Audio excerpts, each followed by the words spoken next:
Olá! Vamos começar a nossa revisão da Lei de Drogas indo direto ao que interessa, aqueles pontos que sempre parecem provas. A ideia aqui é ser bem objetivo para otimizar o tempo de estudo.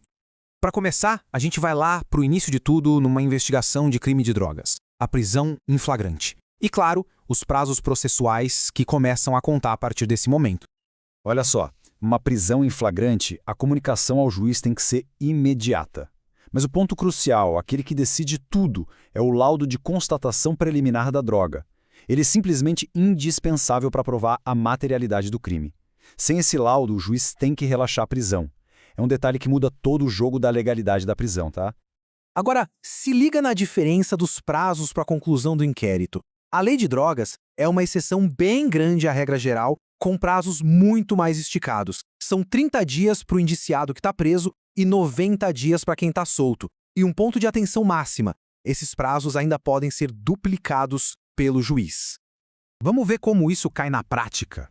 Dá uma olhada nessa questão real de concurso. O caso é o seguinte: Luan foi indiciado por tráfico, mas está respondendo em liberdade. E aí, qual é o prazo para a polícia concluir o inquérito dele? Exato, 90 dias. É só lembrar da regra. Se o investigado está solto, o prazo é o maior.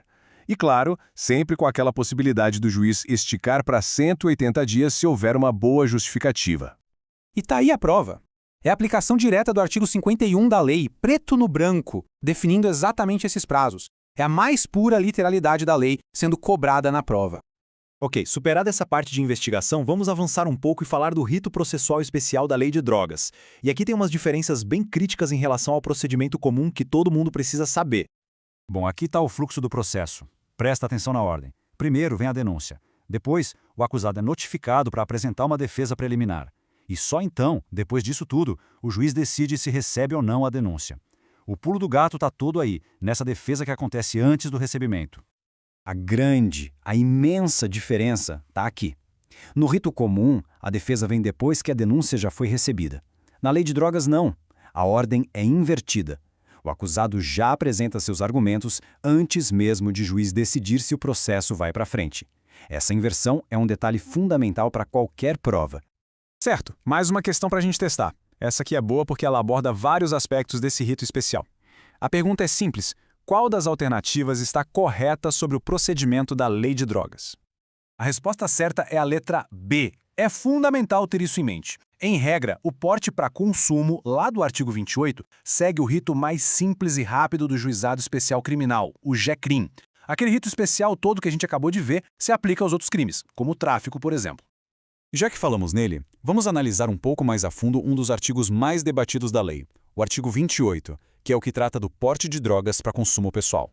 O ponto crucial aqui é entender o conceito de despenalização. O que isso significa? Que a lei tirou a pena de prisão para o consumo pessoal. Mas, e esse mais é enorme, a conduta não deixou de ser crime, ok? Não houve descriminalização e essa distinção é cobrada o tempo todo. Então, no lugar da prisão, o que acontece? As penas são de outra natureza, mais educativa e comunitária. E um detalhe importante: se a pessoa for reincidente, o prazo máximo para prestação de serviços e a medida educativa dobra, passando de 5 para 10 meses. Aqui a gente tem uma divergência bem famosa entre os tribunais superiores. De um lado, o STJ, que entende que o princípio da insignificância não se aplica de jeito nenhum aos crimes da Lei de Drogas. Do outro, o STF, que já admitiu a aplicação em casos muito excepcionais, como nesse exemplo aí do porte de 1,8 gramas de maconha. Beleza, agora vou mudar um pouco o foco. O que acontece com os bens, tipo carros e outros veículos, que são apreendidos nas operações de combate ao tráfico? Para onde eles vão? Vamos ver como isso funciona num cenário prático de prova. Imagina que a Polícia Rodoviária Federal apreendeu um veículo que transportava cocaína. A própria PRF, que fez a prisão, pode usar esse veículo apreendido? A afirmação na questão diz que não pode. E aí, certo ou errado? A afirmação está errada. Totalmente errada. A PRF não só pode, como a lei prevê isso de forma expressa, como a gente vai ver agora. A resposta está toda no artigo 62. A lei cita com todas as letras: Polícia Judiciária, Militar e Rodoviária. Todos eles podem usar os bens apreendidos, claro, desde que haja interesse público e uma autorização do juiz. Para a gente ir finalizando, a lei também não fala só de crime. Ela também prevê o tratamento de usuários e dependentes e, para isso, estabelece 2 tipos de internação. A diferença fundamental entre as duas está no consentimento. A internação voluntária, como o nome já diz, acontece com a concordância da pessoa. Já a involuntária, que é uma medida super excepcional, pode ser pedida pela família ou por um servidor da área da saúde, da assistência social, mas nunca, jamais, por um agente da segurança pública.